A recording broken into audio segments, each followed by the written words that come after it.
Bonjour chers frères et sœurs en Christ, chers membres du conseil, anciens diacres et diaconesses. Aujourd'hui c'est le 5 avril 2020, un dimanche.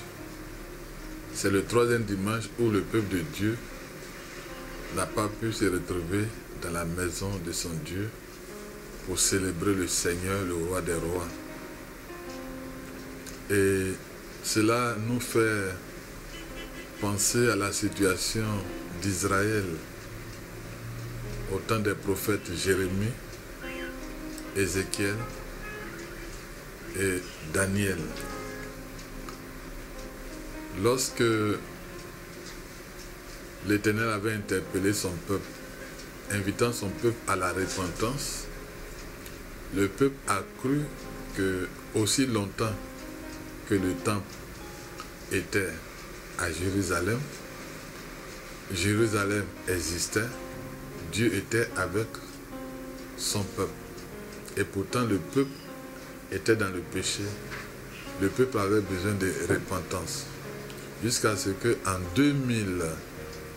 qu'en 586 avant Jésus-Christ, le roi babylonien Nebuchadnezzar vienne raser Jérusalem et détruire le temple. Plus de 10 000 personnes ont été déportées à Babylone. Mais à Babylone, Dieu va montrer qu'il n'est pas seulement là où il y a le temple, mais il est là où son peuple se trouve. À Babylone, Dieu va se manifester en secourant les trois amis de Daniel qui étaient jetés, n'est-ce pas, dans cette fournaise ardente. Dieu va les secourir. Dieu va également secourir Daniel dans cette fosse au lion, pour dire réellement que Dieu est là où est son peuple. Dans ce confinement, même si nous n'avons pas accès au temple, Dieu est là où est son peuple. Ce matin, nous allons aborder ce thème pour encourager les uns et les autres, vous encourager, chers frères et sœurs du temple, Jésus donne le repos des grands bassins, à rechercher le Seigneur à travers le jeûne. Et le thème est celui-ci: il y a de la puissance dans le jeûne. Et le texte de base que je vais vous proposer se trouve dans Matthieu, chapitre 6, le verset 16 à 18. Lorsque vous jeûnez, ne prenez pas un air triste, comme les hypocrites qui se rendent le visage tout défait pour montrer aux hommes qu'ils jeûnent. Je vous le dis en vérité, ils reçoivent leur récompense. Mais quand tu jeûnes, parfume ta tête et lave ton visage, afin de ne pas montrer aux hommes que tu jeûnes, mais à ton Père qui est là, dans le lieu secret, et ton Père qui voit dans le secret te le rendra. Chers frères et sœurs, nous sommes dans une période de confinement, et c'est un confinement qui est observé un peu partout dans le monde. Et cela est occasionné par un virus qui est invisible, mais qui est tueur. Ce coronavirus se propage comme une traînée de poudre. Il est insaisissable. On n'arrive pas à le maîtriser. Dans les nations du monde, les morts se comptent. Le premier ministre israélien Benjamin Netanyahu a dit, et je cite, « Aux États-Unis, en Italie comme en Espagne, dans les pays qui enregistrent des milliers de morts, une personne décède tous les 4 minutes. » Jésus n'a-t-il pas dit dans Jean chapitre 3, le verset 8, « Le vent souffle où il veut, et tu en entends le bruit, mais tu ne sais d'où il vient ni où il va. » Ainsi en est-il de ce virus qui impose au monde entier aujourd'hui, même aux nations les plus puissantes, le confinement. Les nations de notre monde se confinent pour éviter la propagation du coronavirus. Les dirigeants de chaque nation font mains et pieds pour sauver leur maison, en attendant de trouver un vaccin ou une solution. Chaque nation compte son nombre de contaminations et de contaminés, compte son nombre de morts, mais aussi compte son nombre de guérisons. Les effets de la propagation de ce virus impactent l'économie, mettant ainsi de nombreuses personnes en chômage, en difficulté financière. Il est aussi important de le souligner que ce virus suscite de l'angoisse, de la peur et crée la peur, le stress. À qui le tour? Qui sera le prochain, la prochaine victime? Dirait l'autre. On assiste cependant, fort heureusement, à un début de prise de conscience de l'importance de la solidarité au niveau des nations. Les nations s'étendent la main pour sauver la situation, pour trouver une solution. Pendant ce temps, au plan planétaire, la plupart des lieux de culte, quelle que soit la religion, sont fermés pour éviter la contamination. Qu'en est-il de l'Église de Jésus-Christ, puisque l'Église est aussi confinée? Impossible de se retrouver dans les lieux de culte pour célébrer le Seigneur Jésus, le roi des rois. Par des chants de louange et d'adoration. En laissant Dieu nous parler par la prédication. En exprimant notre adoration par des offrandes et des dîmes. La question est de savoir ce que l'Église, c'est-à-dire les frères et sœurs, sont en train de devenir dans cette période de confinement. Que fait l'Église dans ce confinement? Bien aimé, il est bon de souligner que les frères et sœurs, fort heureusement, sont en train d'expérimenter les bienfaits du culte personnel, les bienfaits également du culte familial. Ils font le culte en 3 étapes. La première étape est consacrée à la louange, où ils cherchent des cantiques pour les chanter à l'honneur du Seigneur. L'adoration, où ils chantent des cantiques d'adoration, puis ils adorent le Seigneur Jésus en esprit et en vérité. La deuxième étape est consacrée à la méditation de la parole de Dieu, où la prédication de la parole de Dieu est apportée par le chef de famille ou par un pasteur délégué. Et la troisième étape, enfin, est consacrée aux offrandes. Ils apportent leurs dîmes au Seigneur. Ils apportent leurs offrandes au Seigneur. Bien-aimés, le tout est acheminé au temps où un service s'en occupe. Car même dans le confinement, n'oublions pas d'adorer le Seigneur par nos biens.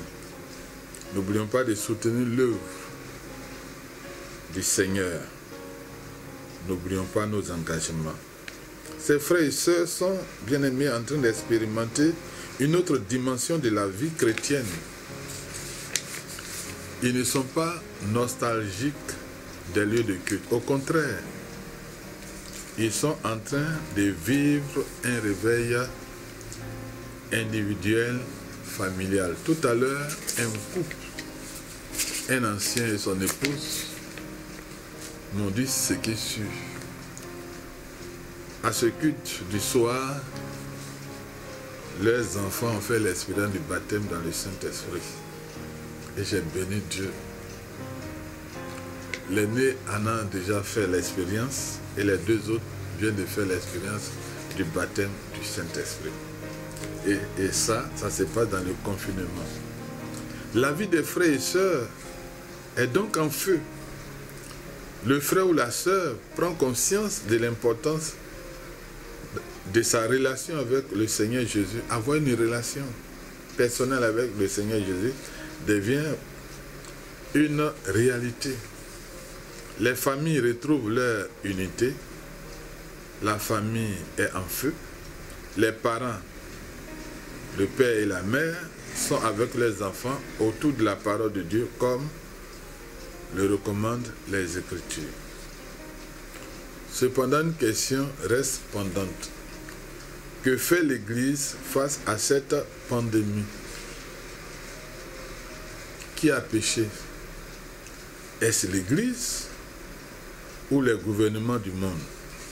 L'Église est dans le monde, mais elle n'est pas du monde. Elle est appelée à être lumière et sel. Joue-t-elle son rôle de lumière du monde? Joue-t-elle son rôle de sel de la terre?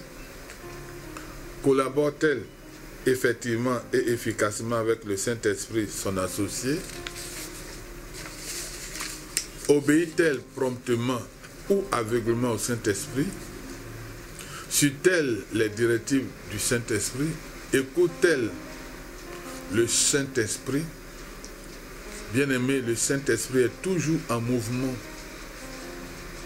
Le monde s'arrête, bascule, dandine comme un ivrogne, mais le Saint-Esprit est en action. Les voix se taisent, mais le Saint-Esprit continue de parler. Lisons à présent un texte tiré du 2e chapitre du livre du prophète Joël. Joël chapitre 2 versets 12 à 17. Maintenant encore, dit l'Éternel, revenez à moi de tout votre cœur, avec des jeûnes, avec des pleurs et des lamentations. Déchirez vos cœurs et non vos vêtements, et revenez à l'Éternel votre Dieu. Car il est compatissant et miséricordieux, lent à la colère et riche en bonté. Et il se répand des maux qu'il envoie. Qui sait s'il ne viendra pas et ne se repentira pas, et s'il ne laissera pas après lui la bénédiction, des offrandes, des libations pour l'Éternel votre Dieu. Sonnez de la trompette en Sion, publiez un jeûne, une convocation solennelle, assemblez le peuple, formez une sainte réunion, assemblez les vieillards, assemblez les enfants, même les nourrissons à la mamelle, que l'époux sorte de sa demeure et l'épouse de sa chambre. Quand le portique et l'autel pleurent les sacrificateurs, serviteurs de l'Éternel, et qu'ils disent, Éternel, épargne ton peuple, ne livre pas ton héritage à l'opprobre, aux railleries des nations. Pourquoi dirait-on parmi les peuples, où est leur Dieu? Le prophète Joël écrit, publie un jeûne. Depuis quelques semaines, des voix s'élèvent dans le monde évangélique, pentecôtistes, pour publier un jeûne, afin d'endiguer cette pandémie. En Côte d'Ivoire, la FECI, le BEN et ADCI ont publié un jeûne de 3 jours, ainsi que le bureau AOC national. Pourquoi devons-nous jeûner? Joël écrit, revenez à l'Éternel votre Dieu, car il est compatissant et miséricordieux, lent la colère et riche en bonté, et se répand des maux qu'il envoie. Qui ceci ne reviendra pas et ne se repentira pas. Alors, comme le dit le prophète et Joël, sonnons de la trompette dans le monde entier. dans les nations où l'église du Seigneur se trouve. En Côte d'Ivoire, publions un jeûne, une convocation solennelle. Il dit assembler le peuple. Mais comment peut-on assembler le peuple de Dieu dans le confinement pour jeûner et prier? Cependant, Jésus répond, là où 2 ou 3 sont assemblés en mon nom, je suis au milieu d'eux. Même dans le confinement, chers frères et sœurs, nous pouvons nous retrouver pour jeûner. Le prophète Joël écrit, l'Éternel répond et dit à son peuple, voici je vous enverrai du blé, du mou, de l'huile. Il épargne son peuple. Mon peuple ne sera plus jamais dans la confusion et vous saurez que je suis l'Éternel votre Dieu. Après cela, j'y répandrai mon esprit sur toute chair. Pourquoi alors certains frères et sœurs tergiversent sur le jeûne et la prière, prétextant que nous n'avons pas besoin de jeûner puisque nous ne sommes plus sous la loi? Ils affirment même que cette pratique était réservée à l'Église primitive. Certains ont même réformé les paroles de Jésus dans l'Évangile pour essayer de montrer qu'ils avaient raison.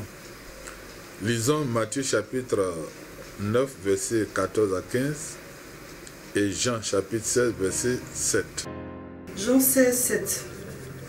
Cependant, je vous dis la vérité. Il vous est avantageux que je m'en aille, car si je ne m'en vais pas, le Consolateur ne viendra pas vers vous. Mais si je m'en vais, je vous l'enverrai. La réponse de notre Seigneur Jésus est à prendre au sérieux par les frères et sœurs de notre époque et particulièrement par les frères et sœurs du temple Jésus dans le repos. Quand Jésus parle d'époux, il fait référence à lui-même. Quand Jésus parle des invités, c'est-à-dire des amis de l'époux, il fait référence à ses disciples. Cependant, le moment viendra où l'époux leur sera enlevé. Jésus parle ici de sa crucifixion, de sa résurrection, puis de son ascension. Alors viendra le moment de jeûner, d'où l'expression « alors ils jeûneront ». Jésus fait référence à ses disciples, mais aussi à l'Église, à son corps. Je voudrais vous dire, chers frères et sœurs, que Jésus fait référence à vous, à chacune de vous, à chacun de vous. Aujourd'hui, Jésus n'est pas physiquement avec nous. Par conséquent, il est nécessaire de jeûner. Jésus déclare dans Matthieu chapitre 6, verset 16 à 18, que nous allons encore relire. Lorsque vous jeûnez, ne prenez pas un air triste, comme les hypocrites qui se rendent le visage tout défait pour montrer aux hommes qu'ils jeûnent. Je vous le dis en vérité, ils reçoivent leur récompense. Mais quand tu jeûnes, parfume ta tête et lave ton visage, afin de ne pas montrer aux hommes que tu jeûnes, mais à ton Père qui est là, dans le lieu secret, et ton Père qui voit dans le secret te le rendra. Jésus dit quand tu jeûnes. D'autres versions diront lorsque tu jeûnes. Mais n'a pas dit si vous jeûnez. Il dit quand tu jeûnes. Quand vous jeûnez. Lorsque vous jeûnez. Ce qui suppose que nous devons prévoir des temps de jeûne. En cette période de confinement, nous devons prévoir des temps de jeûne. Jésus l'a précisé dans Matthieu chapitre 6, versets 16 à 18, que le fait de jeûner est pour le Père. Et il y a une récompense qui est attachée au fait d'avoir jeûné. Cela devrait être, bien aimé, une source de motivation pour vous, frères et sœurs en Christ, de savoir qu'il y a une récompense si vous prenez du temps pour jeûner. Il y a une puissance qui vous est communiquée lorsque vous jeûnez. Il y a des grandes bénédictions que vous récoltez lorsque vous jeûnez. Il y a aussi des grandes délivrances qui s'opèrent dans vos vies, dans les situations dans lesquelles vous vous trouvez lorsque vous jeûnez. Le Seigneur Jésus lui-même a reconnu la puissance du jeûne. Avant de commencer son ministère public, le Saint-Esprit l'a conduit dans le désert où il a jeûné pendant 40 jours. Luc chapitre 4, verset 1 et suivant. Verset 1 à 14. Jésus, rempli du Saint-Esprit, revint du Jourdain, et il fut conduit par l'Esprit dans le désert, où il fut tenté par le diable pendant 40 jours. Il ne mangea rien durant ces jours-là, et après qu'il fut écoulé, il eut faim.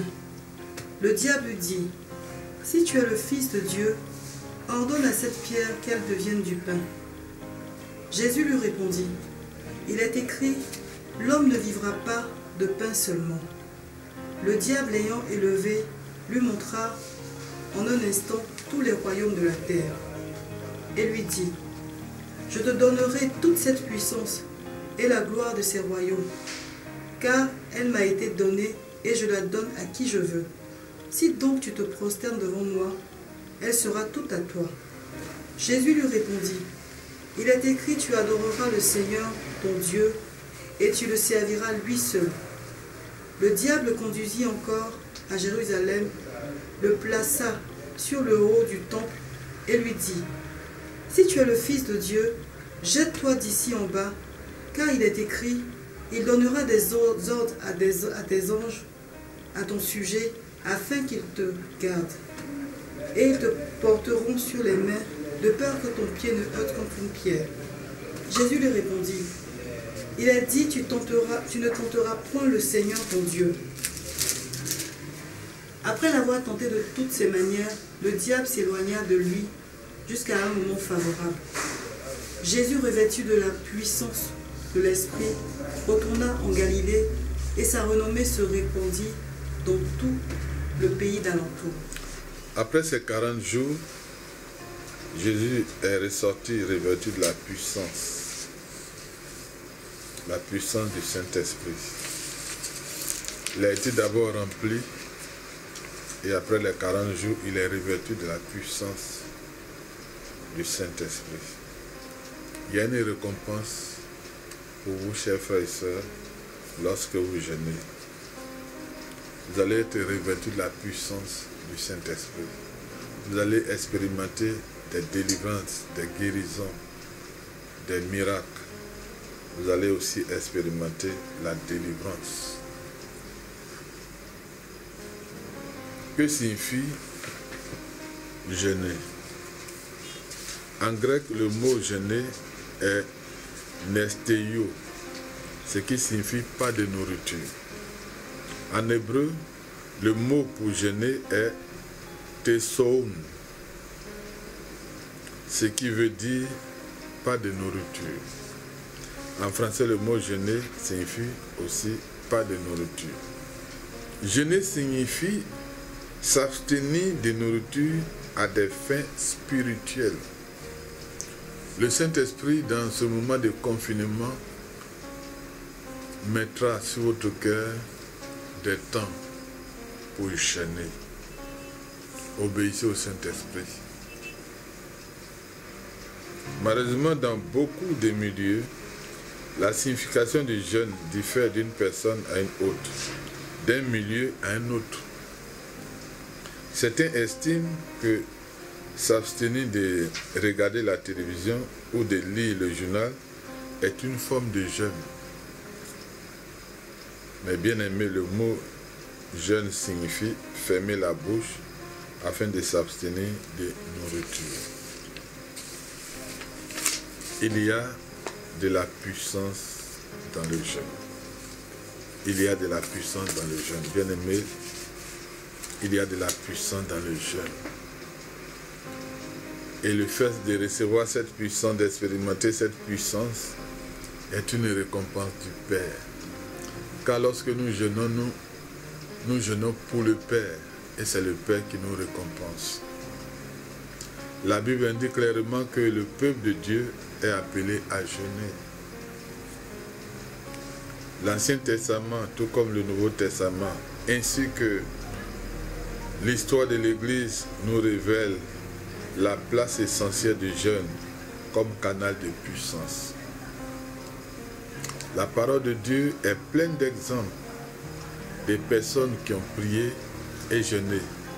Et après cela, leurs situations ont connu un changement positif. Je peux citer Esther et son peuple qui ont jeûné pendant 3 jours, 3 nuits. Et ils ont été délivrés. Si le peuple de Dieu, en cette période difficile, s'élève comme un seul homme, sans murmure, sans contrainte, mais volontairement, parce que le Seigneur nous le recommande, pour humilier son âme, pour pleurer. Les leaders se lèvent pour pleurer. Assurément, le Seigneur interviendra. Et déjà, nous sommes en train de voir les signes, depuis que dans le monde évangélique, les voix se sont levées, au niveau de la FECI, au niveau de l'Église Assemblée de Dieu de Côte d'Ivoire. Les voix se sont levées un peu partout pour convoquer des jeunes. Nous sommes en train de voir les signes. Et nous croyons que par la grâce de Dieu, dans un avenir très proche, ce cauchemar sera derrière nous. Bien-aimés, ces personnes qui ont jeûné avaient de la puissance avec Dieu. Elles connaissaient cette puissance qui surpasse les difficultés de la vie. Elles en ont fait l'expérience. Vous aussi pouvez faire l'expérience. Les frères et sœurs, les chrétiens qui ont exercé une influence sur le monde connaissent la puissance qui vient du jeûne.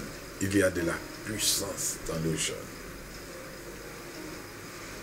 Jésus a dit, alors ils jeûneront. Le jeûne est pour le Père et il vous récompensera pour votre jeûne. Jésus est-il physiquement au milieu de nous? Vous allez me répondre non. Alors, nous devons jeûner. Parce que le jeûne est pour le Père. Il y a de la récompense dans le jeûne. Le Père vous récompensera pour votre jeûne. Que Dieu vous bénisse et restez connectés au Saint-Esprit.